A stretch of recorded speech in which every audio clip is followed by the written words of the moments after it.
The House Ethics Committee in the past has released reports of individuals who resigned from Congress. You're a man of faith. You're a man of God. You're a man of family. With some of these nominees, Gaetz, Hegseth, RFK Jr., I wonder, does it matter anymore for Republicans to think of leaders as people who are moral in their personal lives? Is that still important to the Republican Party? What's up, everybody? Major Retired Richard Ojeda here, and let me ask you something. When you hear about someone calling themselves a man of God, what comes to mind? Maybe you picture someone who acts with integrity, someone who walks the walk, who stands for truth and justice, and who leads with compassion. That's what it should mean, right? I mean, we shouldn't exactly have pastors compromising biblical principles and preaching that Kamala Harris is of the devil while claiming Donald Trump is sent by God, but here we are. And much like those sellout pastors who promote extremist sermons just to keep their church parking lots full of Trump Vance bumper stickers, Mike Johnson is doing the same thing. He's giving lip service to God while supporting a rapist and a criminal. Tonight, a lawyer for two women tells CBS News that Matt Gaetz paid them to have sex with him, and that one of his clients says she witnessed Gaetz having sex with a minor at a Florida house party in 2017. Leppert said she and another woman he represents alleged they attended between 10 and 15 parties and were compensated for travel with Gaetz to the Bahamas and New York. He says the committee has Gaetz's Venmo and PayPal transactions that allegedly show payments for sex and text messages where he refers to illegal drugs in code words. There's a very important protocol and tradition and rule that we maintain that the House Ethics Committee's jurisdiction does not extend to non-members of Congress. The Speaker of the House is not involved in Ethics Committee work, can't be, shouldn't be, because the Speaker can't put a thumb on the scale or have anything to do with that. So I have no idea what the contents of this report would be. It's not far off from the crowds who chose Barabbas over Jesus. Let that sink in for a minute, because that's what we're seeing with Speaker Mike Johnson. He's the opposite of integrity, the opposite of justice. If the state of Texas ever becomes more progressive, it will be thanks to Texas Democrats, including James Tallarico. The former teacher and current member of the Texas House is one of the most religious Christians in America.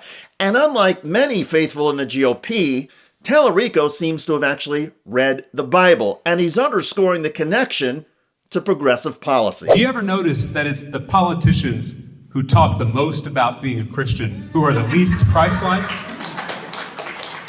You can't call yourself a Christian and deny health care to the sick. You can't call yourself a Christian and vote to cut food stamps for the poor. You can't call yourself a Christian and reject the stranger seeking asylum at our southern border. You can't call yourself a Christian and destroy God's creation with greenhouse gases.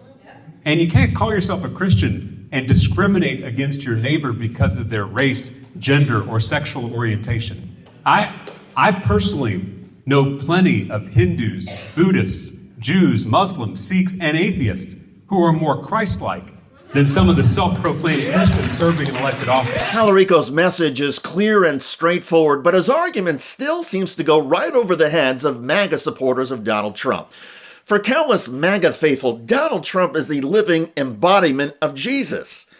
I know, it's crazy, but many of the Trump Christian nationalists, instead of reading the Bible, think they are actually leading or living a Christian life because they believe in Donald Trump.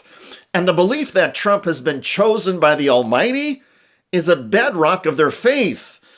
This has been underscored repeatedly in public, on-camera interviews. One of the most recent comes from the YouTube channel, The Good Liars. Trump is the closest thing to God. Trump is the closest thing to God, really? Absolutely, absolutely. He's what's going to fix this nation. This nation's corrupt. We're all split. America used to be all together. Yeah. Now we're all split up. Why? We need to come back together. The only person who's going to mold us is God first and then Trump. God, then Trump. God, then Trump, absolutely. But if God's not there, Trump's not going to come out. I'll say that. Kamala comes out, Satan's out, and you better be scared. So you believe that Trump is picked by God? I believe so. I believe that Trump is blessed by God. I believe that Trump has come from blessed parents. His parents worked for what they had. His parents made him, molded him to become the person that he is. Trump is blessed by God, that woman says. Her t-shirt with a line through Kamala Harris reads, "Say no to the hoe, vote Trump." Clearly, sophistication and divine thought are not priorities for this woman. So Trump is selling Bibles for $60. Okay. Is that he's profiting off of selling Bibles? Is that a godly thing to do? Is it a godly thing for the Democrats to be okay with killing their babies? Is that okay? I guess you They just push that? you Hold on, answered hold my on. question with Yeah. another question. Okay. Just answer this question. Is it a godly thing to do for Trump to be? Absolutely. Absolutely. It's a business. He's a businessman. That's what this country needs. What do we need? And if the business is selling That's what the this Bible, is. that's okay? That's perfectly fine. What are churches doing? When you go to church, don't they ask you for $1? Don't they ask you to do this and that? Churches are businesses. This whole country's a business. On that point, she may be right. If you look at the way money has corrupted religion, politics, media, and so much more in America, sure, maybe this whole country is a business.